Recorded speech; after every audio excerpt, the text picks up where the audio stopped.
Now we're live streamed on YouTube, but I gotta wait before this thing kicks in because I never know if the volume's gonna be on and yell at me or not.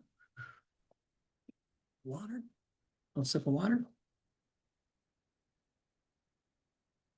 We need little branded cups to sip out of on the show. It's just Talk advertising. about low-hanging fruit that I haven't thought of at all. And that's like a great gift for people because then everybody can be sipping on your Cups when they're, you were a guest and now you get to take your cup with you. tuned in live on YouTube. Got They now know what's See up. the idea. You ready to go? Yep. All right. Hey, welcome everybody to the weekly edition of the Not Your Average Investor Show. Today we made a discovery on this show over time. We've had plenty of insights around this idea that JWB is perfect for first-time investors, but for whatever reason, we get a lot of second-time investors. We get those second-time investors because first-time investors sometimes don't know the order of operations. Sometimes they make the typical kind of like mistakes that people make when they buy their first property, and then they realize the right way to buy it. So we're going to focus in on what those missteps are, what the keys to success are, how to improve your real estate journey when it doesn't go perfectly well the first time. I'm your host, Pablo Gonzalez. Today with me, we don't have Greg Cohen, but instead we're upgrading. We've got Allie King with us. And Allie, is this your third time on the show? Fourth time on the show? Third, I think. Third time on the show. Second this year. I know that for sure. Returning star. What is your title these days? I feel like you're always getting promoted. I am the manager of our portfolio management department. Manager of portfolio management department. Basically, Allie, you have been you're an OG here at JWB, and you've been here for a while, and you've kind of like moved up the ranks, and now you are managing the portfolio management department. 7.5 years now, so working towards 10. Yeah. So as we've gone through all these stories, I was like, hey, Allie, do you know the stories? Like, oh yeah, I worked with that person. So you basically know everybody that's going on. Yeah, familiar stories. But you're not 100% sure that you know all the nicknames on. Listen, I know a good amount of the on the roll call, Allie. You're about to get tested right now. We got our leadoff hitter batting first today. That's too difficult. It's John Henning for you. We got Jamie. I can't even see him. I'm just winging it. That's right. We got Jamie Pedraza joining in. Jameis LLC. Good to have you, Jamie. I think that's a new name, Jamie. Hope you make yourself comfortable here. We got our newest nickname, the King of the Beach. Oh, King of the Beach. I didn't know this one. King of the Beach. Christopher Lee from Fernandina Beach in the house. We got Lincoln Lowry. That's pretty easy. Ed Lowry, greeting from Jax. Who else we got in here? We got Il Maestro. John Williams from Long Island, New York. We got our regulars, Gary and Rosalind Riley from Marietta, California. We regard you. Oh. Salute you as the millions. We go regard because the Riley. Yeah, take it back. Regard you. We got the MVP. Everybody knows the MVP. Lee Bishop. We got Leo Ferraganan. Ferraganan. Do you know the origin of that one? It's just how to pronounce Leo Ferraganan. Oh, perfect. Like a show, I'm sure. Yeah, it goes by that. We got Layla Powell in the house, teammate Layla Powell. Good to have you. Jeff Lendvay is back. Jeff, good to see you. We've got the unofficial number 2 Steelers fan of the Not Your Average Investor Show, Lewis Hudnell, rocking in Rockland, California. Lewis, good to have you back. Linda Mercurio, our friend in South Carolina. Good to have you, Linda.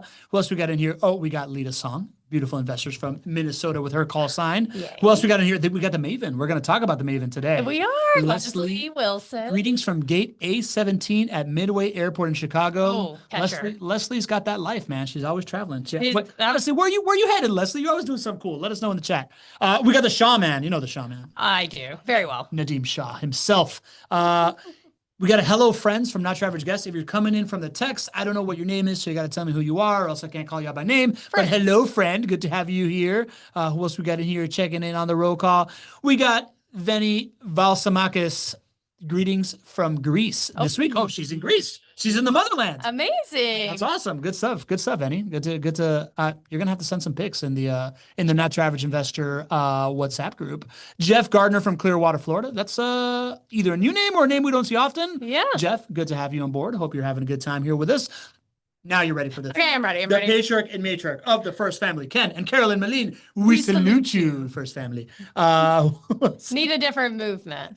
That's on us. That's on us. Okay. We got the esteemed Sir Peter Peter James from the great Commonwealth. Good to have you back, Sir Peter. Haven't seen you in a minute. I love that you are putting in your call sign in there. We got HTTN with a good morning, HT. We don't see you haven't seen you in a minute too. Good to have you back. Julie LaPrath Jones from Tennessee. That's definitely a new name. Julie, good to Julie's one of our clients. Yeah. Julie's a client. Good to have you here, Julie. We've got El Gran Amigo, Bill Shields. Bill Shields. Did he not check in with a Buenas tardes desde Duval? He did. I just missed it. Ah, yeah, there it is. Buenas tardes desde Duval. It was under Sir Peter James. I was excited. That's wonderful. Who else we got in here? Linda Evans, the Queen of Logistics. Aw. Good to have you, Linda. What else we got? Who am I missing? Anybody? Vernon Campbell from Stone Mountain, Georgia. Good to have you. Back to Denver after a 4th of July visit with some college friends. All right, that's where she was. I hope we're not missing anybody here. Rob from Collierville, Tennessee. Rob Jones. That's a new name. Rob, good to have you here. Justine Herrera is back. Justine, good to have you as well. And all right, that's it. That's the roll call for today. Allie. Boom. What'd you think there? That was amazing. I personally crushed it. Well, we can work on some things. You exceeded Maybe expectations. some more. You exceeded when you said, "Don't let me do a single one," and then you did a couple. That was Well, under promise, over listen, deliver. and what did I say? I said I'm gonna stutter on one, and then I'm gonna mess up on them all, and that's close to what happened. I don't think so. Know I yourself. feel like you stuttered and then you crushed the rest. Know your strengths. Know your strengths. Know your strengths. Speaking of your strengths, Allie, I feel like you have a superpower in kind of like remembering everybody that's been through the system as portfolio manager. Just give a little background of kind of like your oversight into the portfolio management and the role and kind of like how much access you have to clients these days. Oh yeah. Okay. So Set you up oh, there. perfect. Check. Yes, been with JWB 7.5 years. I actually started as a client relations coordinator, so hand on hand with everything. I've kind of balanced in a handful of different roles where I played on the closing coordinator side. That's when someone went under contract, working through with your lender and your title company, insurance, all of that, making sure and connecting all of those dots. Portfolio expansion, playing on our property management side. So clients who maybe didn't buy homes from us, but were looking for property management, played a hand in that. A little bit with the multifamily world. Grew up the ladder a little bit there. So now I'm a couple levels removed from direct communication, but as several names in this show know, we still talk on a regular basis. So a lot of what I really focus on is just the trying to keep the connection. I always want to make sure that we're checking in on what's going on because my thing is I don't know what I don't know. So that's kind of number one priority for me is what's going on? What is it that you're not telling me? Maybe because if 90% of things are going swell, but what's that 10% that we can really nail? That's what I'm always looking to focus on. Where can we push the needle and grow? I love that. And that really explains, what I've noticed about you is that you were like the most active person from JWB inside the WhatsApp group community, right? Like you're kind of like the MVP from the JWB side in that community. And as I think about your role and I think about how you've been super attached to the client and now you're kind of like a couple level removes from it, I love the idea. Like, and I now see it in a completely different light. At first I was just like, Allie's super gregarious and she's cool and she likes to hang, which is also yes. true. But like the idea of like being really tied to the actual word on the street of the client when you're a manager and you got a couple layers in between. It's important. Yeah, great strategy. All right. So let's talk about this. This idea of Allie is the MVP of the WhatsApp. MVP Leah saying that about you. So that's cool. Wow. That's cool. Highest compliment. Awesome. HT. Oh, and we see Tony D's in the house. Tony, good to have you here, buddy. Checking in from the cell phone. Anthony Dida. Tony D. Yes. I'm here. I got that one. Just check it. I didn't know if we had a dance for it. Yeah. No. Tony we can work on it. All right, cool. So that being said, we've picked up on this kind of like narrative in the show, right? Because what we realize is just basically having people on as guest investors over and over. We've done a deep dive, right? Joanna, our community manager, has gone into past 5 shows where we hear 5 different people that have come to JWB not as their first investment, but as like kind of like their next step in their investing journey after learning a couple lessons. So I want to go through these stories and just kind of pick your brain about how normal that is and kind of like how you see that. So we're going to start with the Maven, Leslie Wilson, the world famous Maven. Perfect. Leslie began her real estate journey. These are all from past shows. So Leslie, you can correct me if we didn't get this right. But Leslie began her real estate journey, kind of like an accidental landlord in Phoenix. She has a friend. She was able to take over a house in Phoenix and started trying to self-manage that remotely from Mm. Denver. Wasn't having a very good experience. Decided to like move it to, move the investment to Denver to self-manage because she didn't think that self-management was doable remotely. Um, and she went through all that before finding JWB, right? So like at the end of the day, she's told us that she then spent a lot of time watching the show, making sure that we were legit and vetting us and having the turnkey thing. And now she's like super into the tax strategy side of it. But Oh first, yeah. let's start with the pains first. Like how common is this idea of somebody that stumbles into a property or not stumbles, but like has the opportunity to take over a property? Pretty common, Yeah. especially in like that friend and family world of Yeah. whether it's this isn't working out for me, I need a favor and someone can kind of swoop in and save, or if it's a, this is being passed along. So people land in it in a handful of different ways, but a lot of the times it is a this fell in my lap. What do I do with it now? Yeah. And as I'm thinking of that, right? Like it reminds me of this idea that most of us think of. We talk about this idea that people spend all their time looking for a property. They kind of like don't think very much about the market, and then they spend 5 minutes in Craigslist looking for a property Yeah. manager or Google or something like that.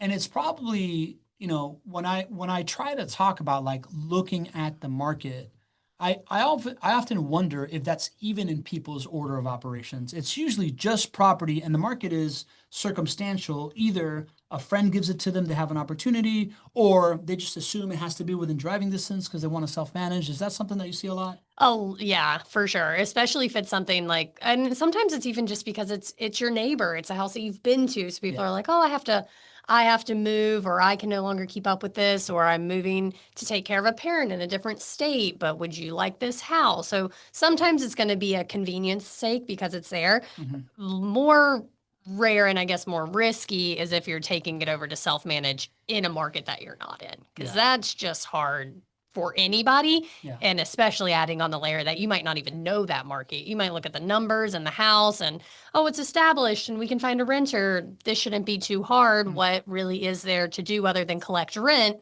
But there's so much more that goes into it. And that can set people kind of up for failure from the beginning if you don't even know what questions to ask about the market. Yeah. You're probably more asking property specific questions, which is good normally for a couple of months, maybe even a couple of years. But when it comes to making changes or big capital improvements or a vacancy, that's when really all those other factors are going to show up. What are good questions? Let's say I do have the opportunity to take over a property either in my backyard or somewhere else.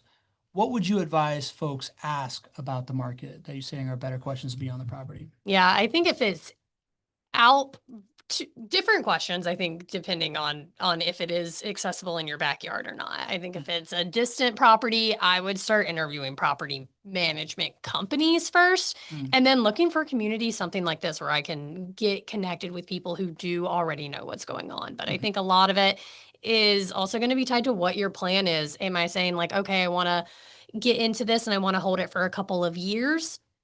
Is what you're buying it for going to be able to support that plan? What does the appreciation rate in that market look like? How much money are you putting into it? What are rates? Kind of how are you even getting your capital to begin with? And reverse engineering. If you have no plan, that's almost better because you can say, okay, well, maybe I have no intentions of what to do with this. I just know that there's an opportunity and I'm comfortable holding it long term. That's going to give you a lot more wiggle room, but I still want to look at all of the other things. Kind of what are the expenses here? What are these neighborhoods known for doing? Who's moving here? Are people moving here? Are they moving away from here? Kind of just what's the desirability of the area altogether? I like it. So Leslie is saying a common mistake is thinking that real estate is all the same in every location. Huge. Yeah. Right. Yeah, exactly. Because you can say, oh, we even see that a lot here where we have some of our very active, successful clients want to diversify. And by doing so, some people think that they have to go to other markets to diversify, and that can happen to them in that world. We've had that plenty of times too, where they are current clients of ours first, also have an opportunity somewhere else, learn it doesn't function quite the same if you don't have our team there, and then maybe end up 1030 wanting that back into our world, or asking for advice in this community, but trying to figure out how to match this process everywhere. I mean, this is the quintessential, I mean, this is the idea that we talk a lot about of the order of operations being backwards, coming to life here. Yeah. Right. Like we talk, like I said, we talk about people like they either focus all the time on the property or they happen to have an opportunity with the property. The market itself is a secondary consideration, is just kind of a given.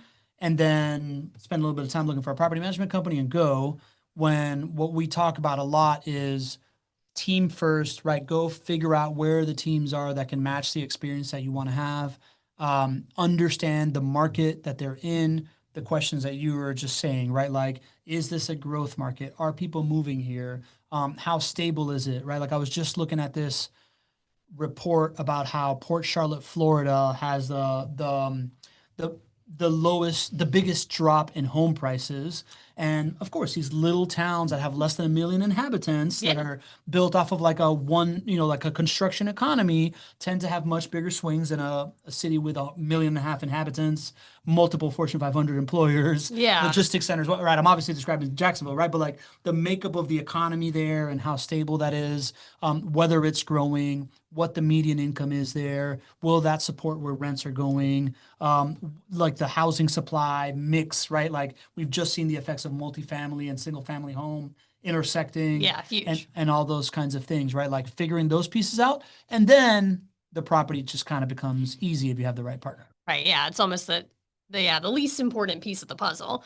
And it's even though there's not going to be a crystal ball in any market, there's always going to be history. And that's what I would always rely on, is what has happened here historically, and then how can I use that to plan for the future.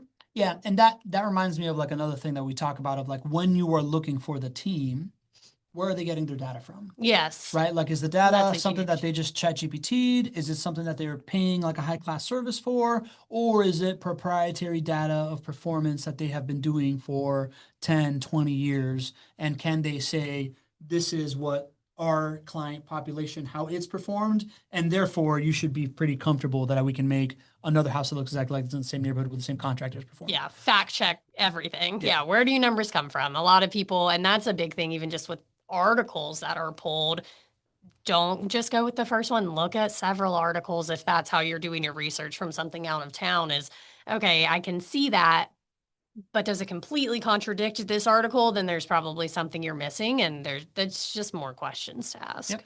Okay.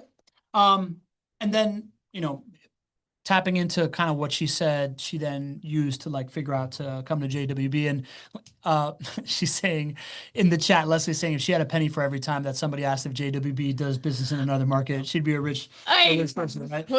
But and by the way, this is something I'm gonna go ahead and just like toot my own horn here. But you see a lot of common things here of like how they figured out to come here. A lot of them talk about tuning into this show and watching that we show up consistently, and the data that we show on this show, and that being like a major indicator. So that was one of the things that she talked about.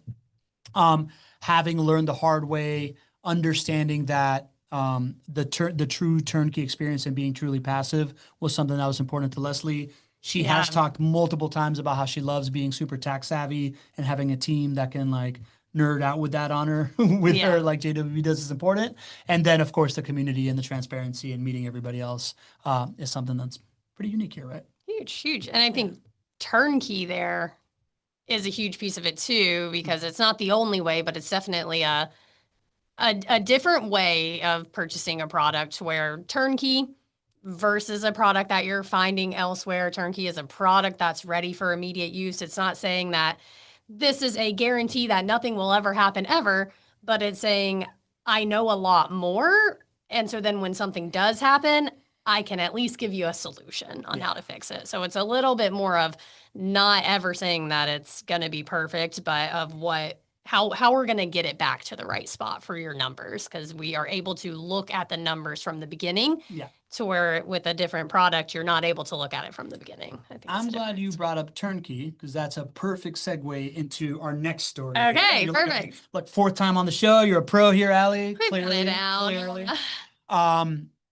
The next story we're going to talk about is Jag. Jag Chat, milady Jag Chatta. Is Jag in here? I haven't seen Jag in a couple of weeks, so hopefully somebody forwards her this episode, right? But she began her investing journey overseas. She was living in India, watching the Not Your Average Investor show. She was motivated to sell her New York co-op, and then diversify that into multiple markets. She looked at multiple turnkey providers to have this diversified strategy to do a 1031 in different places. And what she realized was that not all turnkey providers are built the same.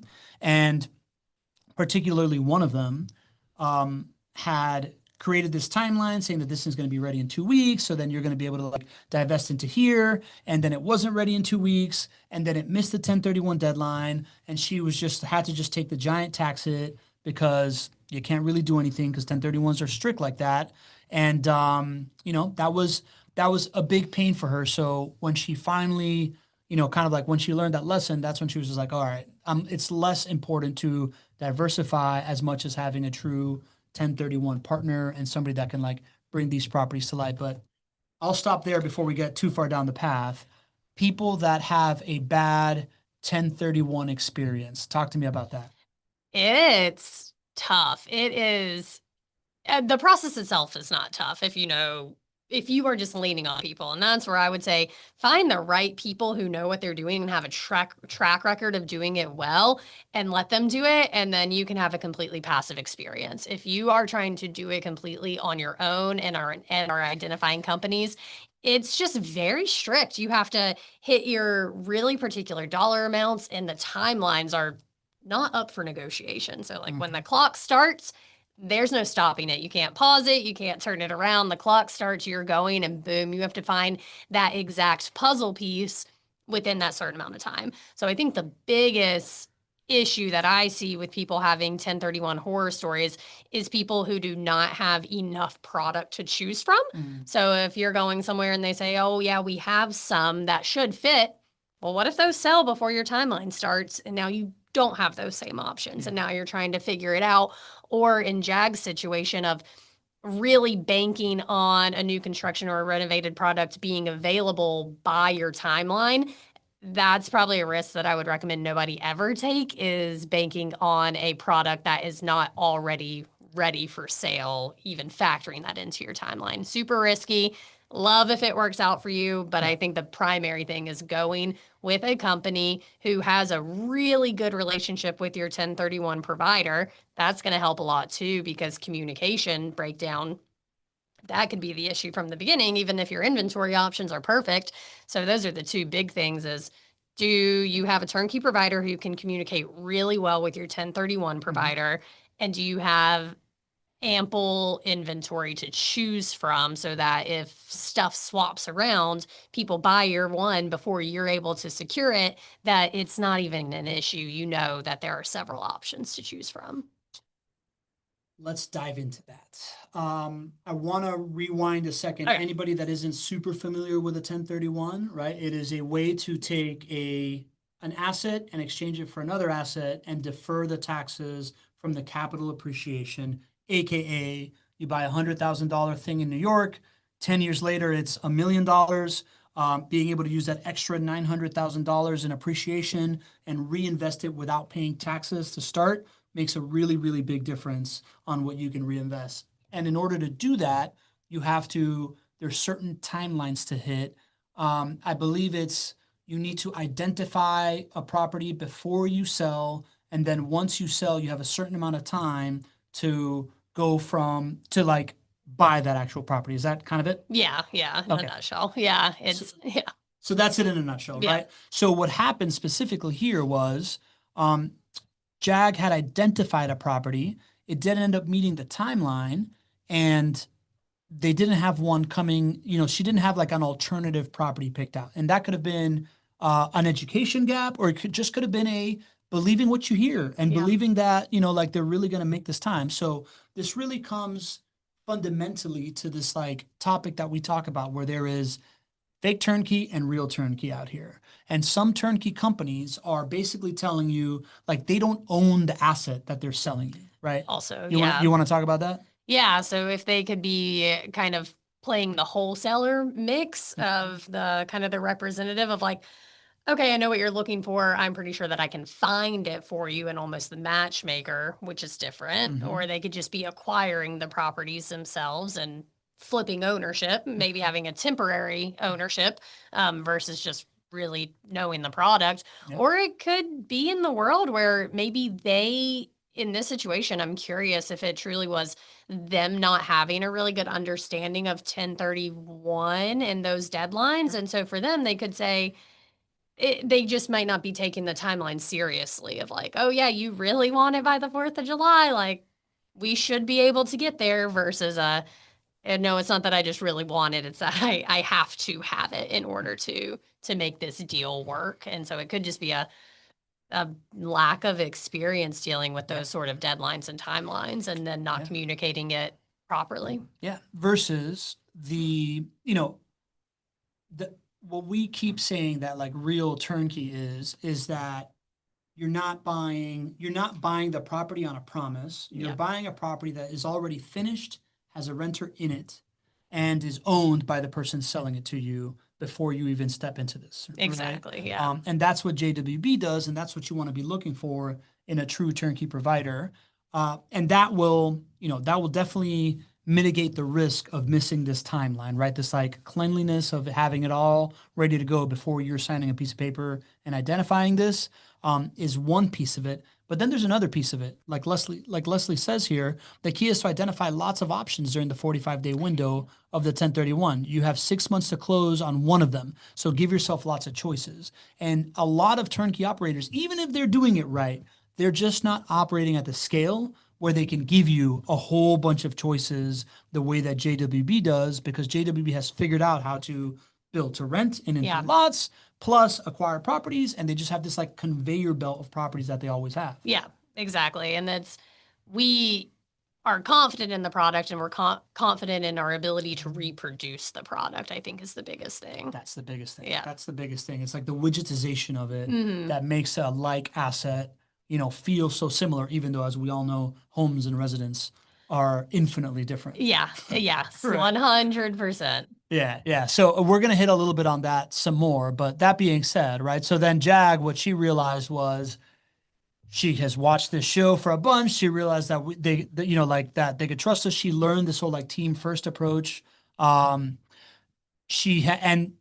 learned kind of like the nuances of this like seamless 1031 exchange execution. She calls it her MBA. Her unofficial real estate MBA. So now Jag is a client, of course, and a member of the community. And I think a side piece too is when we talk about working backwards is, can I go ahead and find a turnkey company who maybe already has a relationship with an intermediary, a 1031 intermediary? Mhm. And if you do that, start there. Like, let's go ahead and have those conversations, because if you already found a company that already has that relationship, the odds of their track record in successfully executing that is probably a lot higher than someone that doesn't even have a referral for it. How many times have you done this thing with the same person? Yeah, exactly. Yeah, Right. yeah. We've That's checked a it great question. Yeah. Right. Kemmeline has a question. How long does it take to complete a 1031 exchange if all the homes are under the JWB umbrella? If all the homes, so if you're only 1031 exchanging to JWB, I think. Is that what you're asking, Ken? Or are you asking of like 1031ing from a JWB property to another one? That's kind of how I interpreted it, which Yeah. don't do that. But there are reasons that we actually get asked that question a lot, where some people will come up and say, hey, I have this home that I bought 6 years ago with JWB. I'm interested in 1031ing it into a new construction with JWB, maybe into a 2025. Yeah, so that could be the question, or maybe we're just getting sidetracked now. Why don't we talk? But yeah, I think it's a good thing to sidetrack. I'd say 99% of the time, that does not make sense when you're looking at the numbers, is because it can feel as, oh, well, I'm getting rid of this one before some major capital expenses come up, is normally the mindset. So before I need a new HVAC or before I need a new roof, let me go ahead and exchange it for this new one. But what my team will do, and I always lean on you to ask, that is number one, always lean into your portfolio manager and ask the question. Normally, we're going to look at it every single time. It's not going to be a blanket answer, but I'm going to break it down and say, okay, well, let's look at the numbers. How much was your home then? What is your mortgage balance on it if you have one? What were your rates when you bought it 6 years ago? And let's just look at math. So let me put in all of the expected items and let's just plan for it and see what it looks like versus what it would look like to buy at today's numbers, at today's rates or everything. Because as we know, we are in an appreciating market here. Yep. So it normally does not make sense. Normally, if you talk to anyone who's buying now, they say, I wish I bought 10 years ago. It's always that I wish I bought them sooner. So I get where the logic is of trying to get an updated product. Mm-hmm. But you're kind of just starting it over. And then you're also starting over with your appreciation clock. So all of that money and that equity that you just made, you're selling it, you're cashing out, but now you're starting at ground zero. So it's just planning, lean on your team and look at the numbers and just really avoid any emotional decisions and any feelings that might come with putting money into a house. Just look at it. Let's kind of do facts over feelings and see what the numbers say. Got it. Ken is saying, thanks, the home to sell is free of a mortgage. So I think he is talking about that. Yeah. Right. So it's. Yeah. So I think what you just illustrated is the value of a team that really knows about 1031 exchanges and other financial engineerings. I would assume that, if you are looking at it for the reasons that you said, that is, it might be a feelings thing, like, oh, I've just heard you sell the property before you replace the roof or whatever. So that's one way to do it. You can talk about dollars and cents. Does that make sense? The other might be, I don't really want to take money out of pocket to do this repair, or maybe I don't have money out of pocket to put in this repair, right? Like I would assume at that point you were gonna look at, well, what if we cash out refi? Yeah. Right. Like, what are our options to tap into our equity to use that and compare them all? Like look at all of the options and just compare them to get to see. But you're still selling it on the open market if you were to do it that way. So you're still going to be listing the home, even if you're listing with JWB Realty, we're still selling it on the open market. So whether it's occupied plays a big part in that, whether it's vacant, it's going to play a big part in those timelines. So truly just there's a lot of numbers to play with, but look at them all, zoom out and see what's going to make the most sense for you as an individual. Got it. And your goals. Ken, sounds like you should book a call with your portfolio manager and go over it. Right? You can really break down all the numbers. Like a lot of options, right? Yeah. So thank you for illustrating what a team that knows what they're doing. Yeah, try. It sounds good. All right. So next person is the Mountain Man, Billy Green. He's Bill Green, crowd favorite here. He had a entry into real estate with a condo in Colorado that became more of a burden than an asset.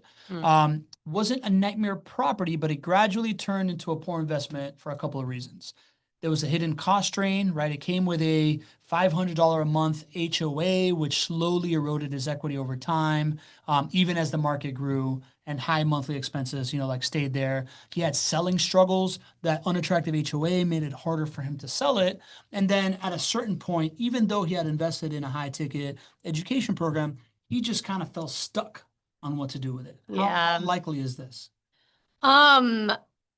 Likely it's depending on what you got into. Some people got into the property when the HOA was high and it made sense for a primary, but it doesn't make sense for an investment purpose. So when you're living in it, a lot of those numbers can make sense. Sometimes your HOAs are paying for parking spots that would otherwise be expensive, for lawn care that you'd pay for some of the maintenance, roofing, shared walls. And when you're living in it, it makes sense.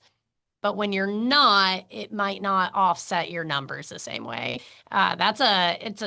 Anything 400, 500, I would place that in the high HOA category. But it's not that it's unjustifiable. It just normally does not make sense for investments when you're looking to make money off of it.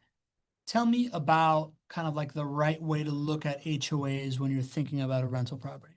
Yeah, so like we have a handful of properties that are in HOAs. It's not primarily in a lot of our products, but we're going to have a handful of townhomes where it makes sense because the HOA is really just minimal, taking care of your lawn maintenance, kind of your shared lawn, your common areas, roofs, and shared walls. And when we are making those buying decisions as a turnkey provider, we're doing the reverse engineering of the math. So we're going in and saying, okay, what is kind of your break even here for your HOA? Taxes, mortgage, property taxes, mortgage, everything that's going to go into that, kind of putting those all into your expenses. And then what can you rent it for? What can you sell it for? And you play with all of the numbers. And it's rare in our world that we see that number really jump to something that we didn't expect. But I think back to that main thing is if it ever does something that you didn't expect, what's the plan to get it back into place? And that's where I would really lean into, again, your team. And if you don't have a team, that's going to make it really tough. But knowing that, okay, hey, team, these numbers, this HOA was $100 when I bought it, and now it's 300. What are we going to do? The answer is not jacking up the rent because that's market controlled. That's not your property management company controlled. So that's not going to be the answers. It's okay, let's look at all of your income and all of your expenses and see where we can really play with it and say maybe it's us reshopping insurance. That's a huge opportunity for people in Florida right now. Where can I reshop that and play with the rates? Where can I do this? And then, okay, where can we make the most of what the HOA also has to offer and kind of just really play with the numbers there? That's great advice for people that are in an With the HOA without a lot of control over the HOA. Yeah. I know that Lee, because he's the MVP, he's saying he knows of at least one situation where JWB is involved in the HOA. And I know that we've talked on the show about how like it's very likely that if you're in a property with an HOA with JWB, there's likely a critical mass of units that are owned by JWB and they'll have somebody on the board of an HOA, and therefore the HOA is making investor-friendly decisions. You want to tell me a little bit about those? Yeah, also that I think that can kind of go into two part because we can be on a board and that does not mean we get final say in all decisions, but we can have a hefty influence in some. But I think, yeah, a good point is how can we make sure that an HOA is what it in my head should have been designed to be. It is a homeowners association. So instead of someone else coming in and telling you what to do, it is making decisions for the homeowners who it will benefit them the most. And so while it is spending dollars, it is to fix this thing that there's an issue that will then raise your home value. And that's kind of how the box that I'm gonna look to check is this making it a better experience for the renter so that you can justify rents that make sense with a higher valued property, or is this going to make an improvement that will allow me to sell this at a higher rate when the time is to sell? Yeah. So I know that we've talked about it. Like, I know Greg's brought up examples like people thinking of like gates versus pools versus other kinds of things. Do you have any kind of like anecdotes of like what is generally a good thing for an HOA to invest in that actually raises values, versus stuff that people do just because the neighbor has it or something like that? Yeah, I think roofs is a big one that I see. So sometimes, especially, I'm thinking townhomes just because that's where we really play in this category. But that's a big one is like when it's time for roofs, normally we like to do them and HOAs like to do them in big chunks at a time. So like I'm going to do these 12 on this street. And then when those are complete, then I'm going to do the 12 on the next street. And while that's going to cost money, that's huge. And it's not nearly as much money as it would cost for you to just replace your own roof on your own. So it does save you money at the end of the day and add a lot of value. Got it. Makes sense. Okay. So then Billy Green, apart from coming on the show and getting one of the coolest nicknames around, one of the things he realized was, I mean, he was into this community that cares thing. Obviously, that's an ongoing thing.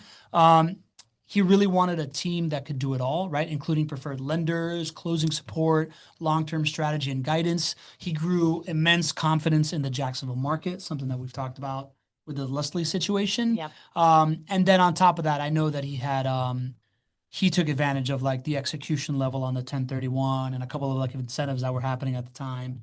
And that's what made him kind of like overcome that initial thing. Boom. So there you go.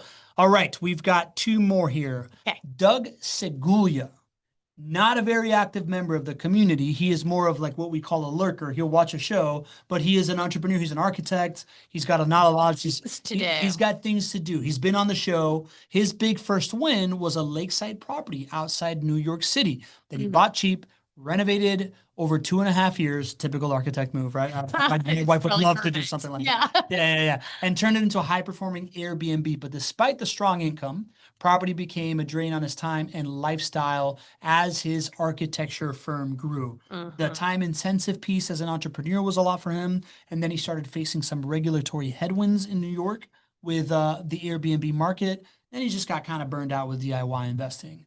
Let's hit on this idea of folks that come into real estate and jump into Airbnb and, kind of like burn their hand on the stove. Is that something you're seeing more and more these days? It was something I was seeing a lot more of a couple years ago, where people were coming to me with their Airbnbs and saying, even just Jacksonville locals of, hey, I had this as an Airbnb. It's not doing what I needed to do. Can I turn it into long-term rentals instead? And we say, yeah, bring it to me. But we look at the numbers too. I think the biggest thing in it is it's a lot more than people think that go into it. A lot more work. A lot more work that goes into it. And then even on the financial side, there's just a lot more under the hood than I think a lot of people know. And then there's not really at least even like when we played with Airbnbs, we learned a lot along the way. It's hard to have a like Airbnb for dummies. I'm sure that exists, but there's always, you're just finding out new stuff along the way. Yeah. So I think even from just an investment strategy point of going from short-term to long-term rental, that's going to change. I see it a lot less now of people bringing them, because I think people have just stopped investing in them as much. Yeah. And I think even just the popularity of Airbnbs has faded, in a personal opinion. I think it was a really, really hot thing for a while. Yeah. And now the pricing has kind of catered where it's more attractive as a renter to sometimes stay in a hotel, unless there's a very specific, like, I'm in the middle of a mountain, I'm in a tree house. If there's something super flashy, then it's attractive, but it's kind of, I think, lost its luster a little bit. So it's really now harder to predict who your guests are going to be as the owner. Yeah. I chalk it up. So I don't have any operational experience in Airbnbs, right? I hear that over and over again. Like, the operational thing is harder. You might have that figured out. For me, what freaks me out at Airbnbs is it's investing in trends. Right. Yeah. Right. Like we had that show where basically, like, man, I am an elder millennial. I am the generation that like Airbnb was made for originally. And it was like, I remember, I keep telling people, because now I'm super hot on renting cars on Turo these days. Okay. Yeah. And I keep telling people, I'm like, dude, renting cars on Turo right now, it's like 2012 Airbnb. Yeah. Because when Airbnb first came out, you got like a better deal. You did. A better location for traveling. It was really competitive against hotels, and it really had this like community aspect and all this type of stuff. Made a lot of sense. Nowadays, it's like, because regulation has caught up to it, right? It's the pricing and the value that you get per thing, right? Like, I'll still look at an Airbnb if I'm traveling with like a big group of people. That's it, yeah. And we're splitting in it. But like when I'm traveling solo, I'm generally going hotel, just because it's caught up to it, and there's just like less stuff, that I have to worry about, and it just makes things easy, right? Yeah. And it just felt like this big trend that, as it aged, it normalized, to use words that we use on the show often, it like normalized the cost, the value, benefit. And for, I think, people that are part of our community or part of the show that are thinking about investing for the long term and, really being able to build their future around something, investing in a trend, whether it's Airbnb or it's Pat Split or it's crypto or whatever, right? Like, these things that just haven't really aged out just seem like it has an extra bit of undefined risk. That seems like it's a thing that bit Doug. Yeah, I think you nailed it. Yep, you crushed it. We'll go there. Yeah. Well, so Doug, when he saw it, he really liked, he was listening to the show. right? He was obviously like getting more, a show that delivered more than content, is what he said. Doug had been listening for years. The education, transparency, and stories from other investors gave him conviction to move forward. That allowed him to trust the process.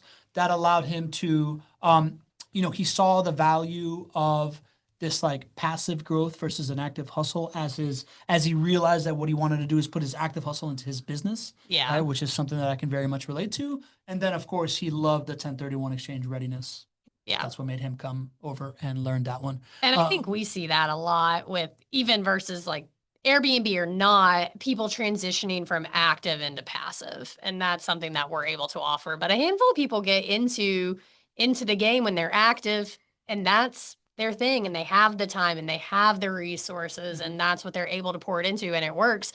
And then it works until you have a highly successful architecture business that's popping off or whatever it is, your next venture that you have. So being able to transition that of, okay, I love this product, it makes a lot of sense.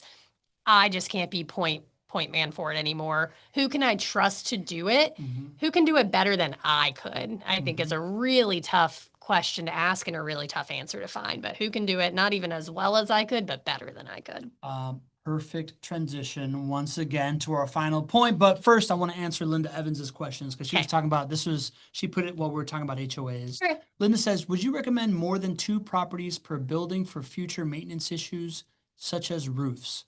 I assume that she was talking about what you were talking about with like roof Like if you replacements have and to do HOAs. them. Yeah. I don't think it specifically matters building by building if you're in a community, because most of those decisions are going to be based off of age of the unit. So I would more look at that. So if you're buying an '08 over here versus an '08 over there, they're going to be pretty similar. But if you have and like an '08, it's not going to be attached to a 2014. So they're going to be, the decisions are going to be relatively the same just based off of the age. Got it. Makes sense. All right. So now back to your perfect transition of going from active to passive. We have our last example, the beloved patron Santorios of the Not Your Average Investor community, Michael Santorios, super sharp guy. Yeah. He didn't get scammed. He just got tired.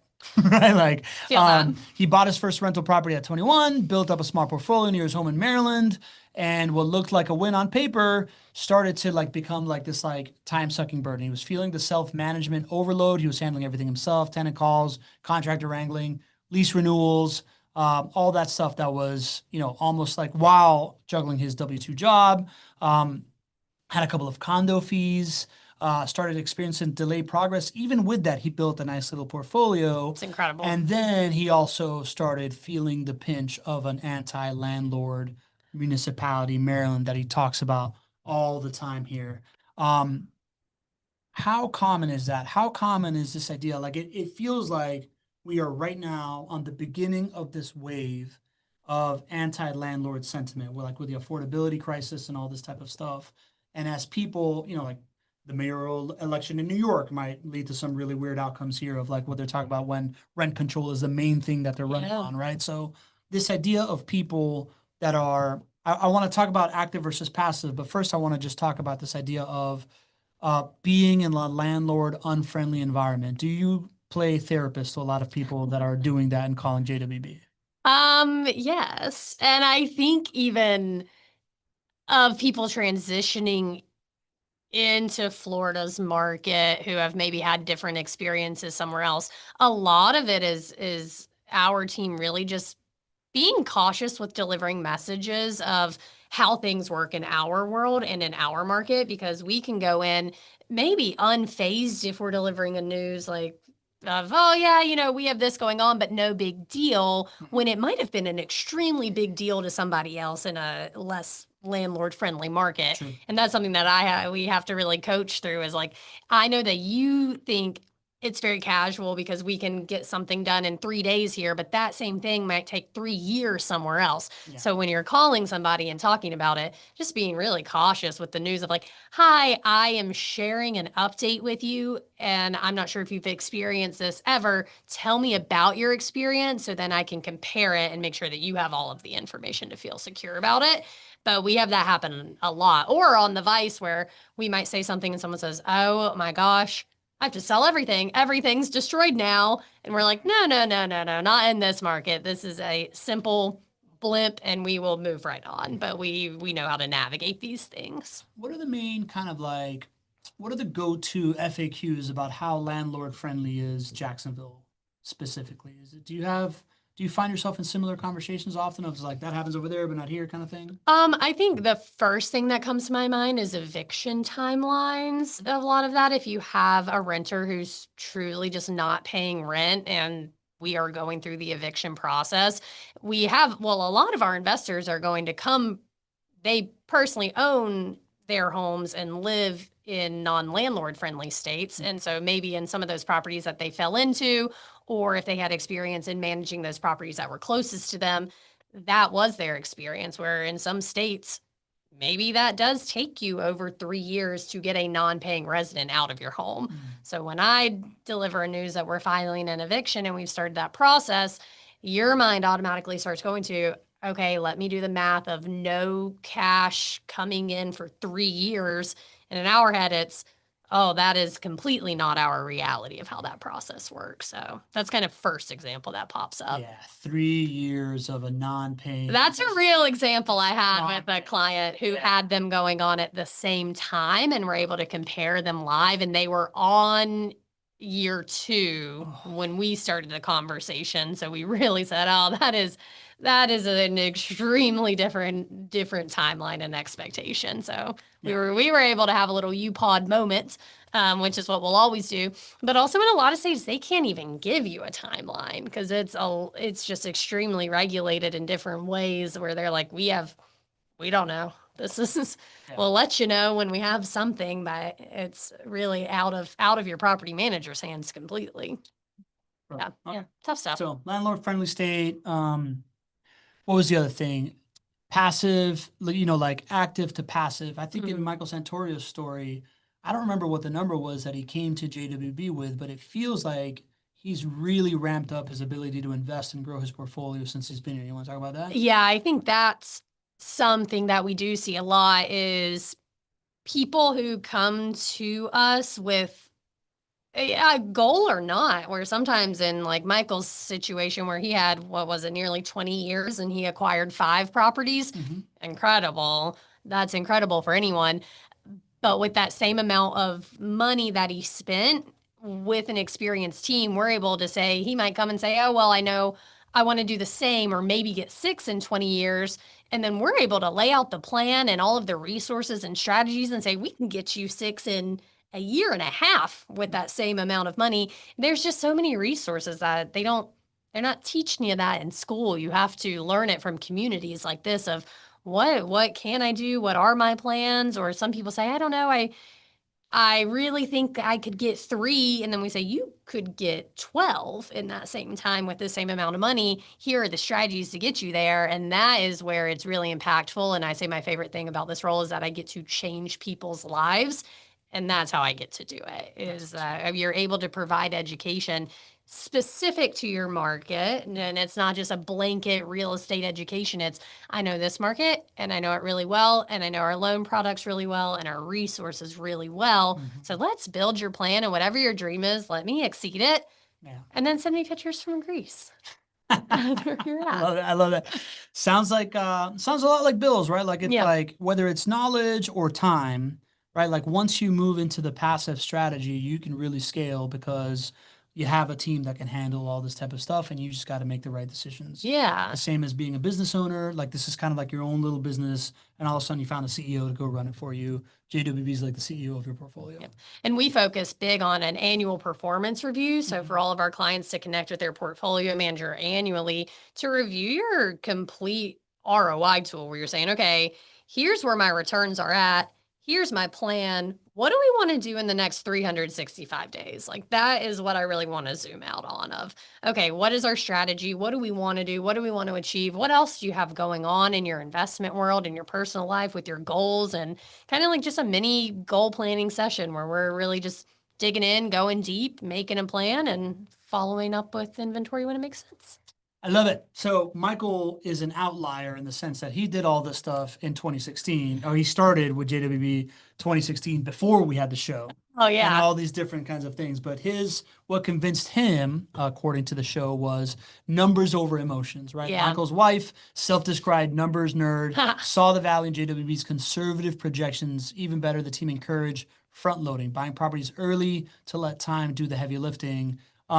They saw the end-to-end management piece after years of DIY headaches, ready to hand over the reins, right? Like what we just talked about. Aligned philosophy. He saw a belief system, focus on long-term wealth, use leverage wisely, build for cash flow when you need it, not just when you buy. And then the track record and transparency, right? He started in 2016, bought 12 properties, 6 with financing, 6 with cash, liked how it under promised, over delivered, and then respected the visibility they offered, both the numbers, and he's continued to grow his portfolio. Let's talk about let's go back to that idea of conservative numbers, under promising and over delivering, Allie. Like, to me, Greg has beaten that into my brain as more than just a core value, just like a strategic advantage. How do you think of the value of under promising and over delivering? I It's everything. I think that is the core value that I've even taken from this job and applied into every aspect of my life. But I think that's huge is that we talk about it so much with the investment and the numbers, but it also just starts from the core where it is we say one of our core values, and that can be super casual for some companies, but that is our backbone here to where we talk about it every single Tuesday. We call out teammates who lived out an example of under promising and over delivering in their world. We do it through management, even in our direct teammates, and we live it every day. We live it. I was gonna say we breathe it, we eat it, whatever. We do it all.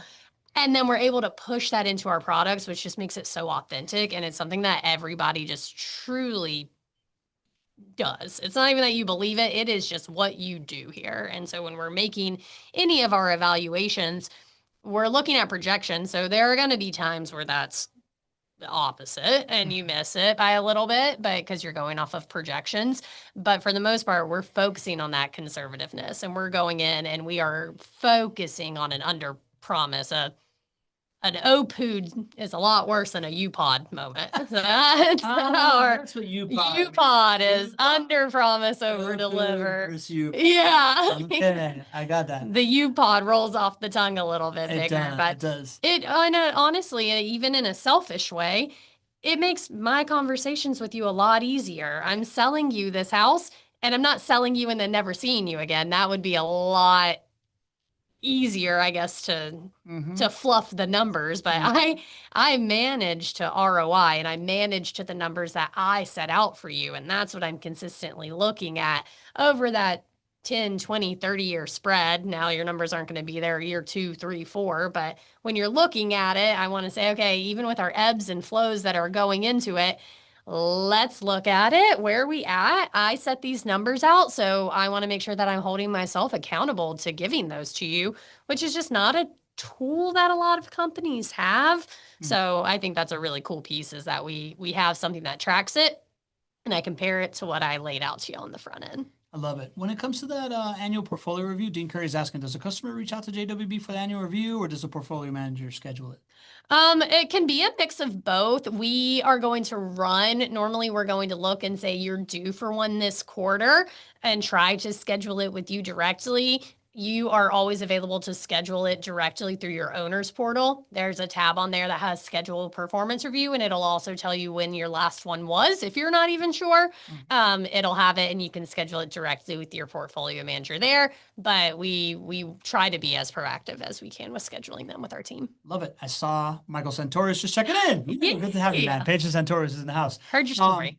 Allie, I think the number one theme I see in all of this, right, whether it is attachment to a market, or it's working with somebody that can get you to a 1031 exchange, or it's going passive, or it's, like this idea of like, how do you actually scale your portfolio?